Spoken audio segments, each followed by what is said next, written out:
Haleluya, haleluya, Yesu nashimwe cyane. Ndabashuhuje mu izina rya Yesu Kristo, abo tubana mu mwanya wa niba turi buri gitondo, wowe uri hano mu gihugu cyacu cy'u Rwanda, abari ku migabane itandukanye y'isi, inshuti zanjye, tubyukiye imbere y'Imana ishobora byose. Ndabashuhuje abakristo b'itorero Elayono Mountain Church mu Rwanda. Iki gitondo tubanje Imana hose muri byose, tubanje Imana ku bacu no ku byacu, tubanje Imana na hahandi hakomeye ku babisha bacu, Imana ihahagarare baturwanirize. Iki gitondo Uwiteka Imana akoze imirimo itangaje, Imana iritamuruye, izinze ijoro risinguye amanywa, Imana uyihereza icyubahiro.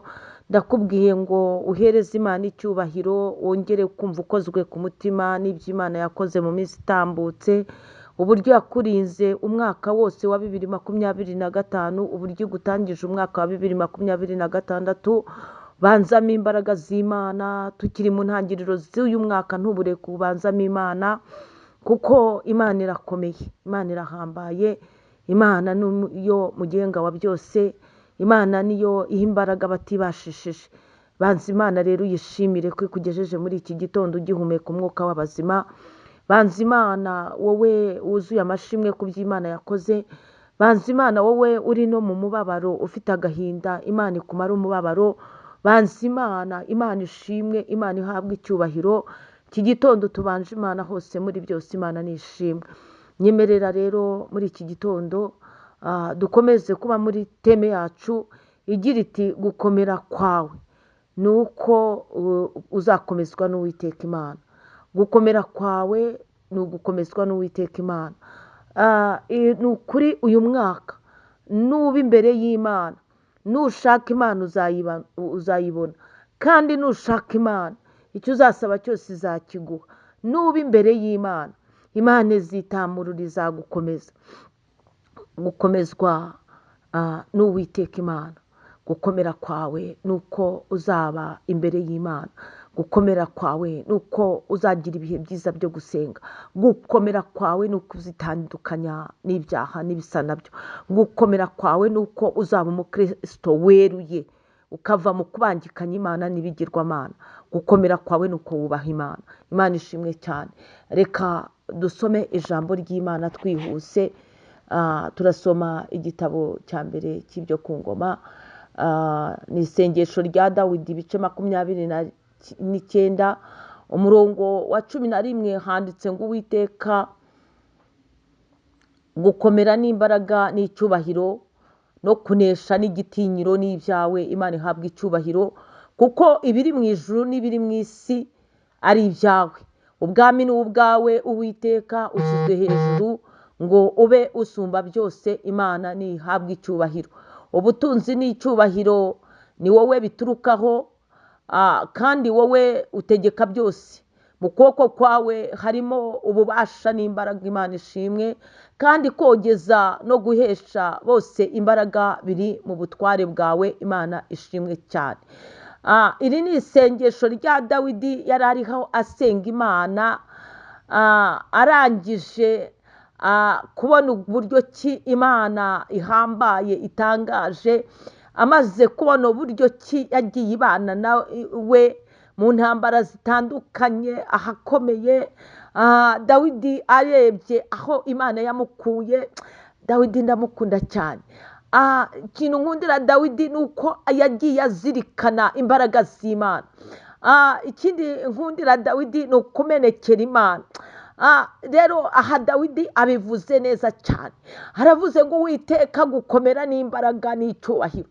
Yari amaze kubona yuko nubwo yicaye ku ntebe y'ubwami, nubwo yubashywe, katari ibye, katari we wabyihesheje, katari we byaturutseho, katari ku muryango we, katari kuri se cyangwa kuri nyina, katari kuri bene se, nta na hamwe byari byaturutse. Murabyibuka inkuru za Dawidi ubwo ubwo umuhanuzi yari yoherejwe kwa se Yesayi, akajyayo ngo ajye kwimika umwami. Ni ukuri se yaravuze ati nta wundi mwana afite uretse aba bana beza ba Eliyabu ba Aminadabu mbese abana beza bari bafite uburanga n'igihagararo, bari ababogayi, nibo yabonaga bakwiriye kuba abami. Uwo ni se wamubyaye. Nawe rero uko uriho kubw'imbaraga z'Imana, uriho kubw'icyubahiro cy'Imana, uriho kubw'Imana yakugiriye neza, uriho kubw'Imana igukunda. Nuko Dawidi arabitekereza, atekereza ukuntu icyo gihe se yari yamwibagiwe, kugeza igihe umuhanuzi w'Imana wari waje kwimika avuga ati ni ukuri nta wundi mwana ufite? Aravuga ati ariko mfite akantu k'agahererezi kibera iyo mu ntama. Niko aramubwira ati gatumize, nta urya nta n'ugira ikintu asomaho uwo mwana ataragera. Dawidi izo nkuru zose arongera arazitekereza, ageze mu rugamba imbere ya Goliyati, ageze imbere y'intare ziri kurya intama zo yari aragiye, akajya abona imbaraga z'Imana. Dawidi ibyo ntabwo yabyibagiwe. Niyo mpamvu ageze ahangaha ari umwami aravuga ati Uwiteka, gukomera n'icyubahiro n'imbaraga no kunesha. Yibuka ukuntu Imana yagiye imuneshereza Sawuli amutera amacumu ati n'igitinyiro. Yibuka uko Imana yamutinyishije Goliyati ati ni ibyawe, kuko ibiri mu isi n'ibiri mu ijuru ari ibyawe. Imana ishimwe. Yaba nawe wakururaga izo mbaraga z'Imana mu burwayi wanyuzemo, ugakurura imbaraga z'Imana mu bigeragezo watambutsemo mu myaka itambutse, ugakurura imbaraga z'Imana muri bwa bukene wanyuzemo, ugakurura imbaraga z'Imana muri kwa gucishwa bugufi, ugakurura imbaraga z'Imana byagushobeye uri kurira, ukongera ugakurura imbaraga z'Imana. Dawidi aravuze ngo ni ibyawe. Imana ishimwe cyane. Nawe wari ukwiye kuvuga nka Dawidi. Arangije aravuga ati ubwami ni ubwawe Uwiteka, ushyizwe hejuru. Wari ukwiye kujya ugenda wumva imbaraga z'Imana, wari ukwiye kujya ugenda wumva Imana muri wowe iri gushyirwa hejuru. Wari ukwiye kujya ugenda muri uyu mwaka wose ukafata intego, ugafata icyemezo cy'uko Imana izashyirwa hejuru muri wowe. Uyu mwaka wose dore turacyari mu ntangiriro, tukiri mu kwa mbere, nufata icyemezo uvuge uti Uwiteka nushyirwe hejuru. Ushyirwe hejuru mu migambi yanjye, ushyirwe hejuru mu kazi kanjye, ushyirwe hejuru mu bitekerezo, ushyirwe hejuru mu mubiri wanjye, ushyirwe hejuru. Imana nishyirwe hejuru, yewe ishyirwe hejuru. Imana uyubahishe, Imana uyiheshe icyubahiro mu byo uvuga n'ibyo ukora n'ibyo ugambirira kujyamo. Imana ishyirwe hejuru. Imana ishimwe. Niho gukomera kwawe rero kuzaboneka. Imana nayo izagukomeza. Imana ishimwe cyane. Hanyuma Dawidi akomeze avuga ati ubutunzi n'icyubahiro ni wowe biturukaho. Ndagira nkubwire ko nta muntu udakeneye icyubahiro n'ubutunzi, ariko bituruka ku Uwiteka.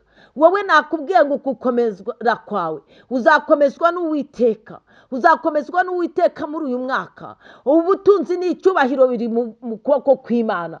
Ubutunzi n'icyubahiro bifitwe n'Imana. Ubutunzi n'icyubahiro uzabihabwa n'Imana. Niyo izaguha ubutunzi n'icyubahiro bifite stabilite. Yewe ubutunzi n'icyubahiro uzabikura mu gukomezwa n'Imana no gusenga Imana no kubaha Imana. Imana ishimwe cyane. Imana ibagirire neza. Muhahe muronke. Imana iduduze umugisha mu mirimo y'amaboko yawe. Imana utangirane n'Imana uyu mwaka ugendana n'Imana, ubona Imana muri byose, mu byo ugerageza gukora byose ubona Imana. Imana ishimwe. Imana ihabwa icyubahiro. Nababwiraga ngo gukomera kwawe nuko uzakomeza kuba imbere y'Imana. Imana ishimwe cyane. Shalom shalom.